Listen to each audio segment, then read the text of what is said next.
In The Lord of the Rings, there is a side effect of the Nazgul that was completely cut from the movies.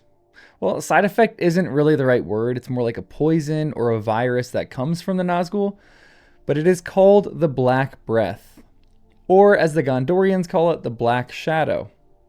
And it's one of the more terrifying elements of Tolkien's storytelling, not just for the sheer horror of it, but how tragically he writes about this. And our very own Merry is actually the one afflicted with this. Not once, but twice.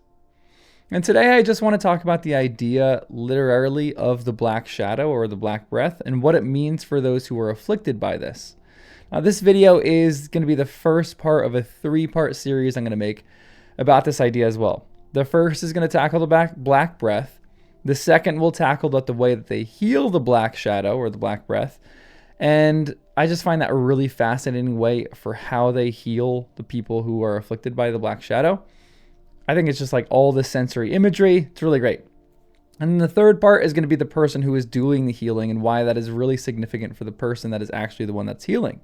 So for all 3 parts, you can also, subscribe for getting those parts, and you can also become a member for early access to those videos just a bit earlier than anyone else will get them. But I want to trace this idea in the 3 instances in the book that I've seen thus far and talk about what I really think is going on for Tolkien depicting this. Because this is going to be, oddly, I feel like this is like a lot like a Dementor in a Harry Potter series. Like someone kind of seemed to steal the concept from Tolkien, but it's also a really brilliant idea of Rowling and how she actually employs this in a little bit different of a way with the Dementors.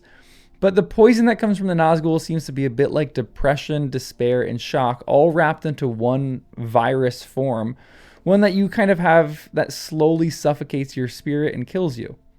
The books give a really terrifying description of it. It says, "But now their art and knowledge were baffled.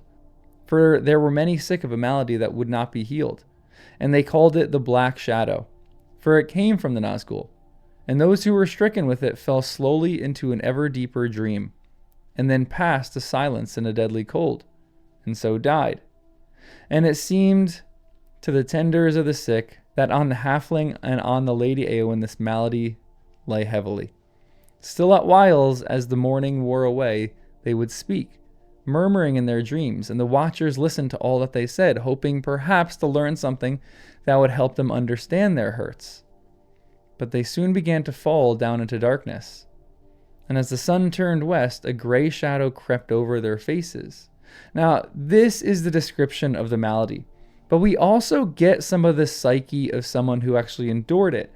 And keep in mind too, as someone commented on a video prior a few days before, I thought that this was a really, really great point, but they said that at this point in the story, everything is relayed by Merry and Pippin to Frodo as he's writing this story. So because they were shocked and were dealing with something traumatic, it might be just like the best description that they have for kind of what was going on. But it also might be kind of like their mind fighting the memory of really what happened. So it's a really interesting description. But when Merry, who walks through the city after Eowyn and Theoden, they're brought in on stretchers, and the book says this: "So Theoden and Eowyn came to the city of Gondor, and all who saw them bared their heads and bowed. And they passed through the ash and fume of the burned circle, and went on and up along the streets of stone. To Merry, the ascent seemed age-long, a meaningless journey in a hateful dream, going on and on to some dim ending that memory cannot seize. Slowly, the lights of the torches in front of him flickered and went out, and he was walking in a darkness, and he thought, 'This is a tunnel leading to a tomb. There we shall stay forever.' But suddenly into his dream there fell a living voice."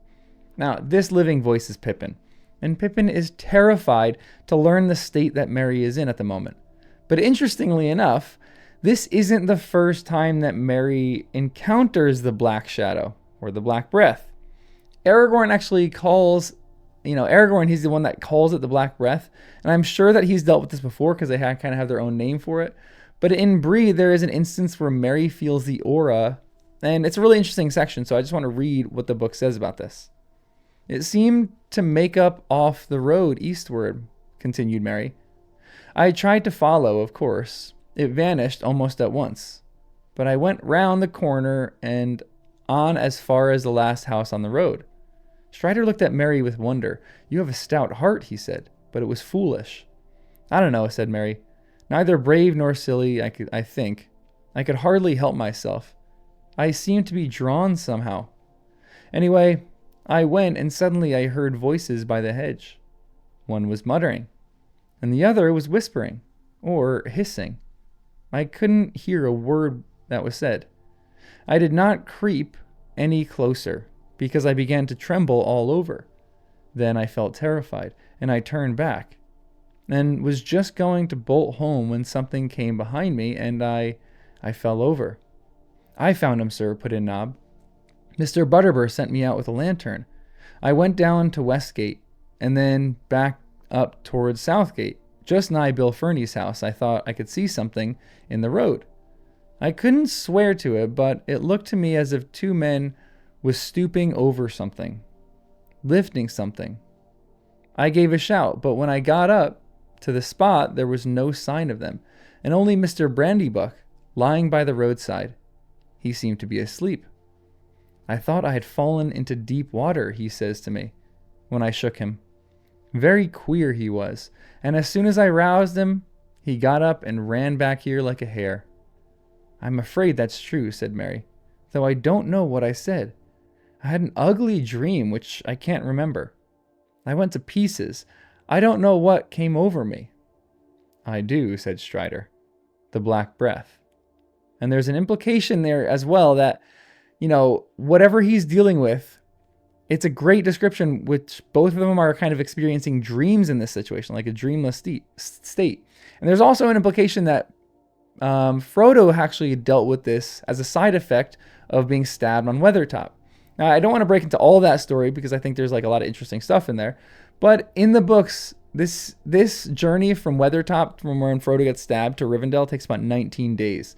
And the entire time, he is slowly devolving into this depression and despair, mixed with the physical wound. But there isn't really anything explicit in the text that he says he dealt with the Black Breath. I think it's an implication and a subtext, but maybe correct me if I'm wrong on that, because I don't think that there was anything that explicitly said he's dealing with the Black Shadow or the Black Breath. Now, another interesting note is that Gandalf actually saw the Black Shadow as well. He recalls at the Council of Elrond, at the end of June, I was in the Shire, but a cloud of anxiety was on my mind, and I rode to the southern borders of the little land, for I had a foreboding of some danger, still hidden from me, but drawing near. There messages reached me telling me of war and defeat in Gondor, and when I heard of the Black Shadow, a chill smote my heart, but I found nothing save a few fugitives from the south. Yet it seemed to me that on them sat a fear of which they would not speak. Now, this Black Shadow is a terrifying construction of the enemy. It truly does seem like a poison or a virus that kind of feeds into your mind and gives you despair and depression and then slowly kills you. Now, the reason that I would say it's more like a virus is because in the books there are some who are not quite as inflicted as badly and are kind of able to resist. Merry in the beginning has a black breath on him, but it doesn't actually kill him. And I'm actually really curious to reread this book to see how long he may have lasted, because I'm sure that in Rivendell and the places of healing, it was probably kind of drawn out of his system almost naturally. But I'm curious to reread to see if there was any kind of despair or depression that Merry was experiencing as a side effect of this long term. But Merry in the Houses of Healing chapter has almost this fixation on death. He later says to Pippin that he thinks Pippin is going to bury him. And it's got to be a terrifying moment for Pippin to hear this from his friend.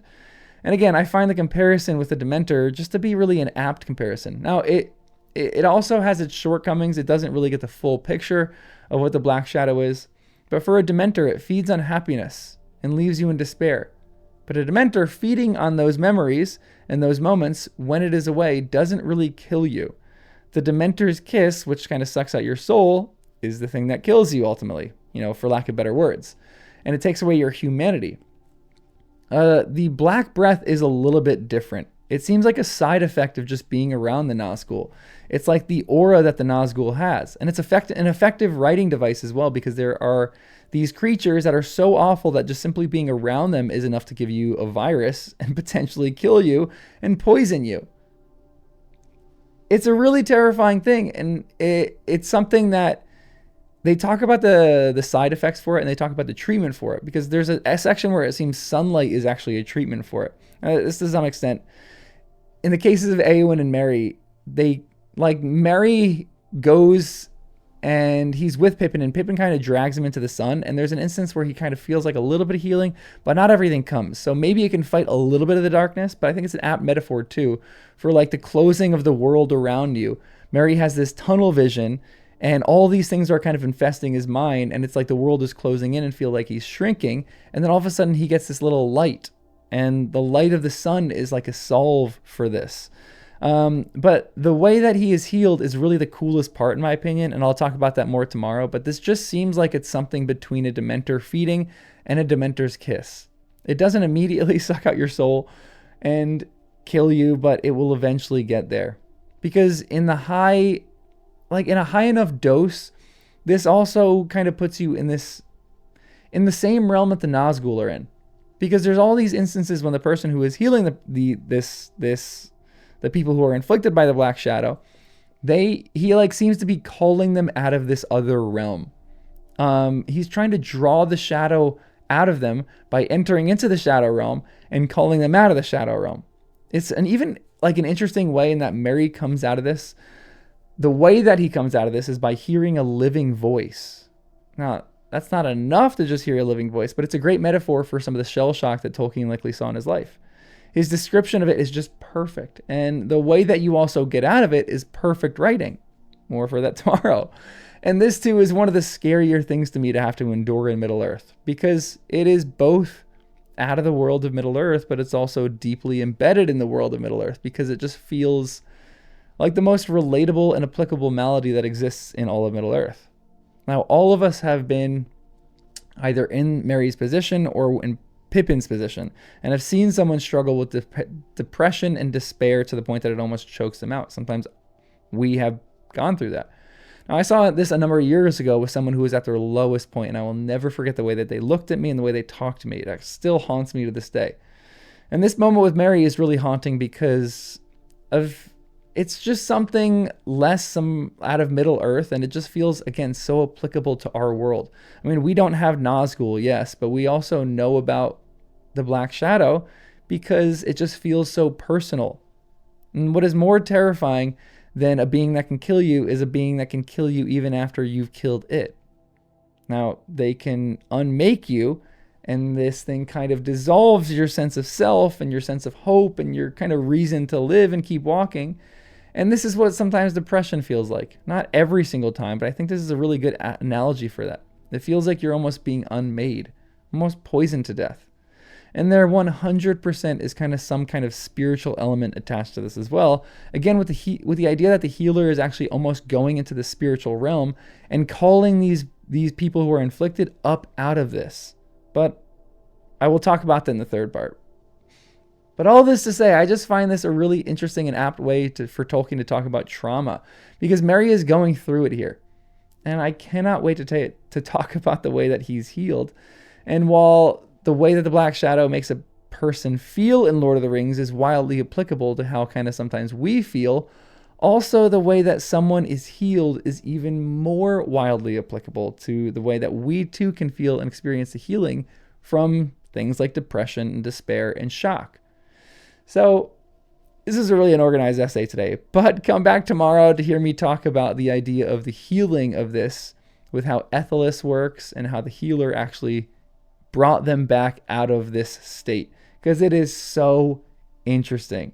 And I think Tolkien was really trying to get at something really fascinating with the idea of the Black Breath and the Black Shadow.